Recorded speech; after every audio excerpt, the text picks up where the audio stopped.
গণেশায় নমঃ গণেশায় নমঃ গণেশায় নমঃ ওম বিষ্ণু ওম বিষ্ণু ওম বিষ্ণু বিষ্ণু কৌন্তিকে তোমার চরণ চেষ্টনে সত্যি গুণায় কতিপয় সেই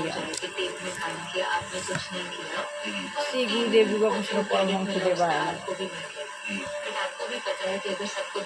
আত্মজ্ঞান লাভের পন্থা। গীতার পরিবর্তে আমি আত্মজ্ঞান লাভের পন্থা বইটা পড়ছি। শুধু মহাত্মা গান্ধী কেন আমাদের সকলেই সত্য অনুসন্ধানের প্রতি আকর্ষণ করেছেন, কেননা সত্য এমনই সুন্দর নয়, সর্বশক্তিমান। সত্য কেবল সুন্দরই নয়, সত্য সর্বশক্তিমান, সর্বশ্রেষ্ঠপূর্ণ, সর্বস্বপূর্ণ, সর্বজ্ঞান সম্পূর্ণ, সর্বত বৈরাগ্য পূর্ণ। দুর্ভাগ্যবশত প্রকৃত সত্য সম্বন্ধে মানুষের কোনো ধারণাই নেই। শতকরা প্রায় 99 জন মানুষ সত্যের নামে অসত্যের অনুগমন করেন। প্রায় 99 জন মানুষ সত্যের পথে না চলে অসত্যের পথেই চলেন। আমরা প্রকৃতপক্ষে সত্যের সৌন্দর্যের প্রতি আকৃষ্ট। আমরা প্রকৃত সত্যের প্রতি সৌন্দর্যের প্রতি আকৃষ্ট, সত্যের সৌন্দর্য। কিন্তু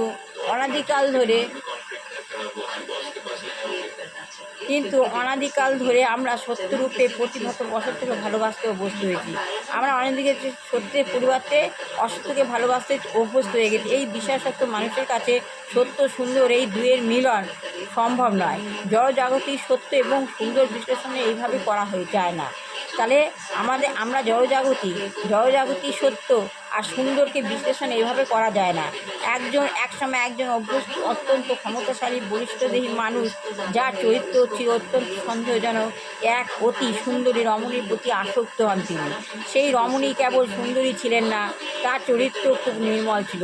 তিনি সেই পুরুষের প্রেম নিবেদন মোটেই পছন্দ করতেন না। সেই পুরুষটি কিন্তু কামার্থ হয়ে তাকে জোর করতে থাকেন। তাই সেই রমণী অবশেষে তাকে 7 দিন অপেক্ষা করতে অনুরোধ করেন। একদিন একটি নির্দিষ্ট সময়ে তার সঙ্গে সাক্ষাৎ করেন। সেই রমণী তাকে 7 দিন অপেক্ষা করতে বলেন, তারপর একটা নির্দিষ্ট সময়ে সাক্ষাৎ করতে বলেন।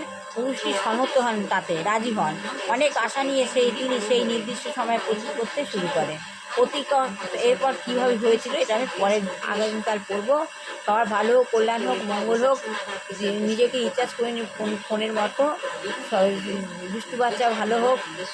যারা চাকরিযোগ্য ছেলে মেয়ে চাকরি হোক, বিবাহযোগ্য ছেলে মেয়ে বিবাহ হোক। যেসব ঘরে অশান্তি,